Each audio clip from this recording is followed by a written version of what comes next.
Here in Legacy of Phrecia, the Zenith grind continues. We're now level 94, focusing on mapping to keep the XP flowing in, and the build is feeling even better than before. We've stacked more attack speed with cluster jewels, upgraded a ton of gear, and now we have full screen clear thanks to the anointed node at Sion's Ambition. Bossing? They melt. So far we've tackled Katarina, Cirrus, even Shaper. Let's see how the build is shaping up. Hey guys, this is Civic Dude again. We're back, Legacy of Phrecia. Wanted to give you another update on the moltenstrike of the Zenith build. I think this is the third video in the series. We are on a zero to hero kind of journey here, and so far we're doing great. So I want to give you an update. We're now level 94. We have transitioned over to fully strength stacking at this point, definitely putting in pieces of gear that feed into that strategy. We're now over 1500 strength total for the build, and it's really starting to pay off. If we look at some of the gear updates that we've made, wanted to take a look not only here in the game, but I'm going to actually switch over to POB here in just a minute to show you kind of a before and after. So before we switched over to a new weapon, before we switched over to Synthesized Belt and Amulet, and kind of show you in POB what that comparison looks like. But to real quick give you an idea of those changes, let's take a real quick look at the gear, some of the passive tree updates, cluster jewels, things like that, and then we'll switch over to POB. All right, so we have now definitely switched into Crown of Eyes, Iron Fortress. I think we may have shown these in the last video, I can't remember, but we definitely have both of those running. Those are the only two unique pieces of gear that we have in the build. I did manage to snipe a strength stacking sword for 12 divines. Usually you can craft these. Connor's been saying probably for under 20 divines. I believe that to be true, considering you have to do a couple of Awakener's orbs, as well as some suffixes cannot be changed, and potentially veiled orbs if you want to go down that route. So we'll see, if you can pick up something like this, but look for something like this if you can. Like I said, I was able to get this one for 12 divines, and it's been working out fantastic for me. So hopefully you can find something similar. The only note on here, or the only affix on here that's not really applicable to this build, is the damage over time multiplier for bleeding. We don't do bleeding with this build, so you can ignore that stat completely. But everything else is definitely focused on this build. As for the amulet, it's a basic synthesized amulet here for increased strength. I rolled this with rage essences to get the strength roll, and I was looking for strength, intelligence, and all attributes, and hoping for a T1 of either of those, plus any roll of the other one, honestly. And I happened to get, in this case here, I got T1 strength. Well, of course I got the essence strength, but T1 intelligence, and then in addition to that, I got an all attributes roll. Fairly low, honestly, but at least I got an all attributes roll. So the upgrade here, of course, would be to do the same thing again, but getting T1 int and T1 all attributes. And then from here, now that once the suffixes are in place, you can do things like suffixes cannot be changed with Bristle Matron, that's what it is, with Bristle Matron crafting to help you lock those suffixes, and then you could do things like Reforge Life or Reforge Energy Shield if that's the route that you're going, but probably you're going to want to do mostly Reforge Life so that you can hopefully get a T1 or a T2 life roll, and then potentially craft on using a veiled orb, something in addition to that. And then ideally you're going to finish this up with non-channeling skills so that you have a little bit lower cost of the moltenstrike skill. Just kind of helps smooth things out. The anoint I want to go over real quick is Sion's Ambition. So if you read on the screen here, it says, strike skills which target additional enemies do so from 40% further away. This actually plays in really well with the Ascendancy node that does the same thing. So Ancestral Reach does the same thing, but for 50% further away. So now we're at 90% further away with the combination of those two. And so that really makes it so that you can stand in the middle of the map or in the middle of the screen and clear things from off the screen. Let's look at the rings real quick. We have 2 Chaos Amethyst rings here. Again, I rolled this one with a Rage Essence to get T1 Strength, or Essence level Strength, And then I was specifically looking for all res as the other suffix here, just because that's what I needed for the build. And so, you know, take that with a grain of salt. If you need chaos res, if you need int, you know, you can look for that whenever you're rolling these. But that's what I did for this one. My other one over here, I actually haven't rolled yet. So this one is just one that I bought off of trade before I switched over. So this, you may have seen this one in the previous builds. But the important thing here that I like is keeping that an open prefix to have non-channeling skills mana cost. So it helps just, again, keep the cost of moltenstrike down to a reasonable 61 mana for me. For the boots, they are currently my project that I'm working on. And so what I did here was I just picked up a fractured T1 res. You could do strength if you wanted to do it that way. You could do movement speed if you wanted to do it that way. I preferred to go with the resistance route because then I can roll. What I did was I actually rolled essences of, again, rage. And I was specifically rolling until I hit a T1 resistance of either lightning or fire, or even chaos would have been nice. And so I just kept rolling that until I hit those two, or until I hit one of those three mods, I should say. And then from there, your suffixes are done. If you need fire, but you happen to roll lightning, you could simply do the harvest craft over here to change from one resistance to the other. From there, I locked suffixes and reforged life until I hit a T2 life roll. This one actually did take me 3 or 4 tries to get, so that was kind of annoying. But the next thing here that was on my list to do is use a veiled orb on this and hopefully hit the move speed and onslaught. And then from there, I'll end up crafting on, I don't know, craft on ES or mana or something like that. So that's the end goal with this current project. And with the belt now, so again, this is a synthesized belt. The synthesized ring and belt I managed to pick up. I don't remember exactly what it was, but they were under 2 divines each for the base, so they weren't really expensive. But again, Essence of Rage to get the strength roll, and I, on this one, needed a little bit more in terms of resistances, so I was hoping for 2 resistances, at least one of those being T1. The other one I believe is T2. Oh, it's actually T3. So decent resistance, but you know, could be improved if I really wanted to max that out. And then in this case here, I happened to get lucky with a good set of prefixes as well, so I didn't have to do any additional crafting on this one. It was just essence rolls. The gloves, I bought the fractured base of fractured strength just to make that easier, and then from there, I believe I ended up, what did I do here? I'm actually not sure which one I did here. Anyways, you could roll this with Essence of Zeal to get the attack speed. You could do any of the resistances to get the resistance. But basically the main thing that you're looking for here is strength and attack speed. Those are the 2 most important affixes to get on your gloves. And so whatever else you can get is kind of just, you know, going to be additional things that are going to help your build. The cool thing about the implicits here, so with the Eldritch implicits, the cool one that we look for is non-Vaal strike skills, target an additional enemy. That's just really helpful, plays really well into the build. And so the other one here for inflicting fire exposure is the one that I chose to do. I know that I'm also running fire pin on my weapon up here, and so I'm hoping that this and this don't cancel each other out too much. So you know, we'll see. I'll still play around with this to see if this is in fact the best, or if I should go with something like a % damage per endurance charge kind of setup.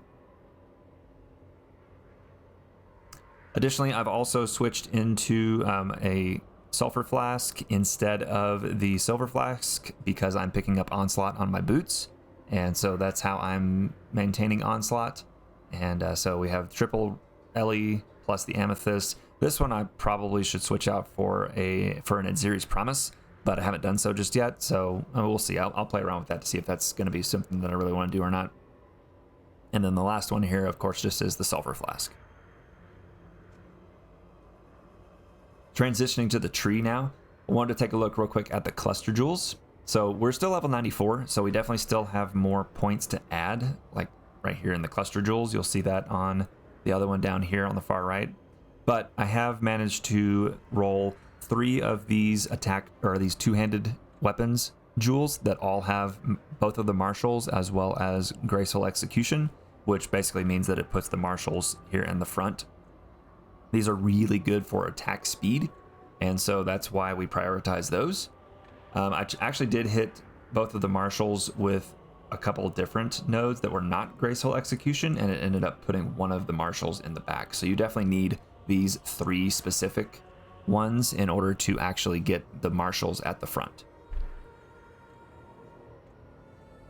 Let's see, other things that have changed since the last time. I don't remember if I had this rage node before, but I have this rage node here because it just helps me ensure that I have 35 rage. I think there's probably a better way to do rage than what I'm doing here.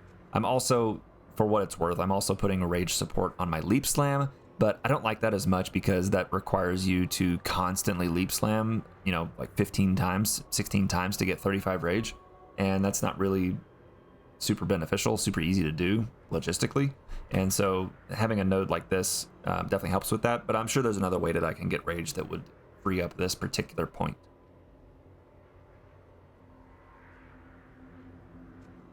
All right, so now we've looked at the tree, we looked at the gear. I wanted to take a quick look at the POB to show you the differences between before I switched over to strength stuff and then after. And then from there, we'll come back and we'll do a mapping showcase. All right, here we are in POB, and I want to take a look at 3 of the builds here just to show you. So the first one we want to look at is the way before the strength sword, but this is using Zenith, but definitely kind of like the first iteration of it. So we at this point had 2 clusters for the build.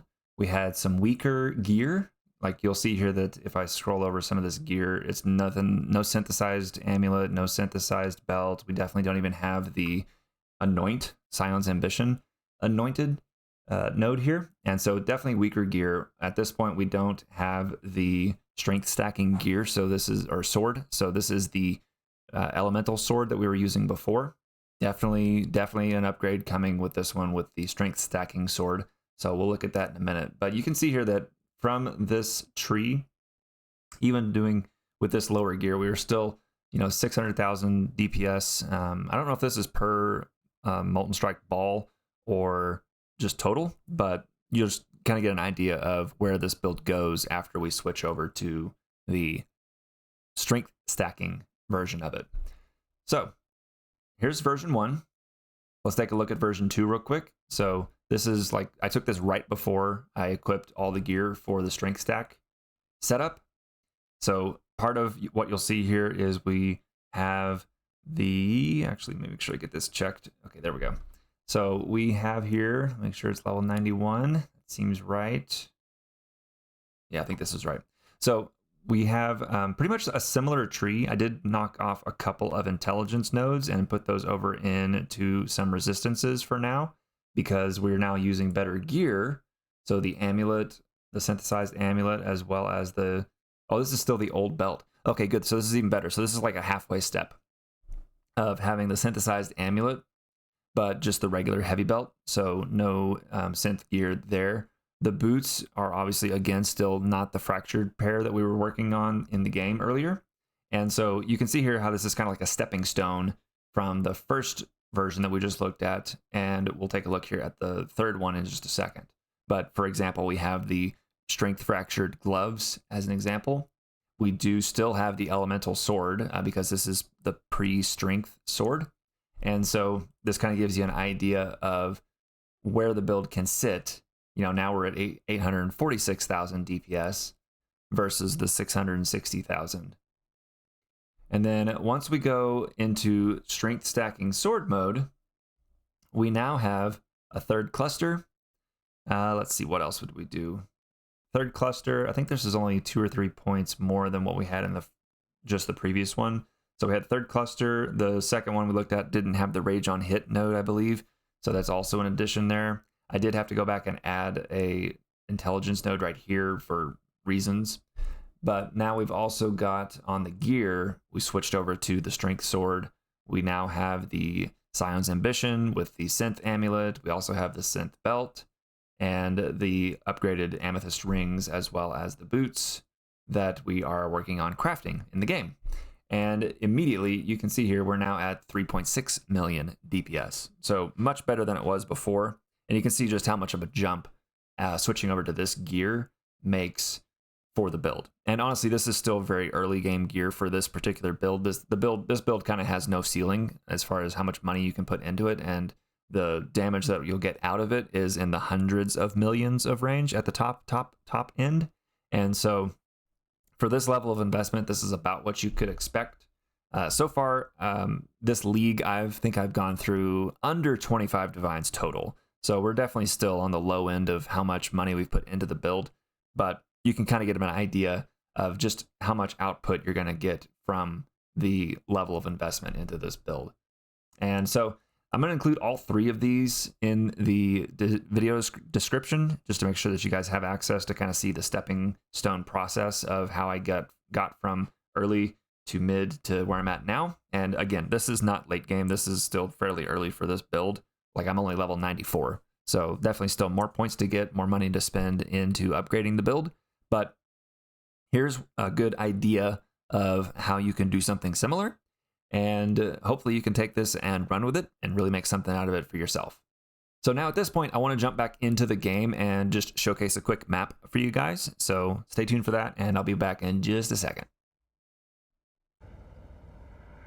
All right, so now we're back. Let's hop into a map real quick. I have one prepared here. We're just going to run an estuary, T16, with decent mods, nothing too crazy. And I think the idle setup that I have here is mostly for essences and Shaper Guardian maps, so nothing too crazy as far as that goes, and we'll just keep Maven witnessing this, and I'll kind of give you an idea of how the build maps. So because this is a melee build with leap slam, we do spend most of our time leap slamming around, so you'll see me do a bunch of that. And so as we get in here, you can see just how far across the screen the strike actually goes. So as I stand here and kind of hit things just off the screen without even really trying, and it's just really pretty great. You don't seem to take hardly any damage with the build. It's very tanky. A lot of that is the Defiance node from the Ascendancy. Does a lot of heavy lifting there for keeping us really topped off on our life. And then we've got things like Arctic Armor, of course, contributing to just damage reduction and other things like that. Not to be underestimated here are the 9 endurance charges that we run with. Like that cannot really be understated just how great that is when it comes to keeping us alive. And as you see here, I can just stand and just kind of tank these essence hits for days. And essences, of course, can get like extremely tanky. So even the most DPS build can still notice it whenever you come up against a really strong essence mod. So something to kind of take note of just as you're running the maps and how you want to juice those maps or not. But as we go through the map here, you can just kind of see it kind of just breezes through the maps. There's nothing really too dangerous, too scary to even take note of, except for maybe like damage over time. Damage over time, because it doesn't hit you, doesn't trigger the Defiance node, and so that can be something that you kind of want to pay attention to sometimes. Because I am paying attention to XP, trying to level, I have logged out once or twice if I get into like a really sticky situation, but that hardly ever happens, honestly. And so as we go through the map here, just kind of knocking things out as they come. Nothing really can hurt us or damage us too much. So. And T16 essences are usually not the right strat. Normally people run much lower maps with essences just because the essence, which essences you get doesn't really change as far as the maps are concerned. So the higher maps you go, it doesn't really affect the quantity or the rarity of the essences. And so normally people run essences with lower level maps, but I like the mechanic, and so I tend to usually run that. So touched on the boss here, doesn't even get time to go through his phases because that just doesn't live long enough. And so that's kind of the general idea of how this build plays in a map. You can see here it's just very safe. There's hardly anything that goes on that makes me like clench or feel like I'm in a dangerous spot. And that's just kind of how the map goes. And so you can kind of really go as fast or as slow as you can click leap slam, honestly. So hope you guys enjoyed that. Like I said, quick showcase there, get an idea of how the build plays. I'm going to keep playing some more and try and level this thing up and put even more money into it. And we'll come back with another update video. But until then, thanks for watching, guys. Hope you enjoy this. Hope you're enjoying Legacy of Phrecia. And if you're enjoying this content, let me know. Leave a comment like and subscribe, you know, all that kind of fun YouTube stuff. And otherwise, I will see you in the next one.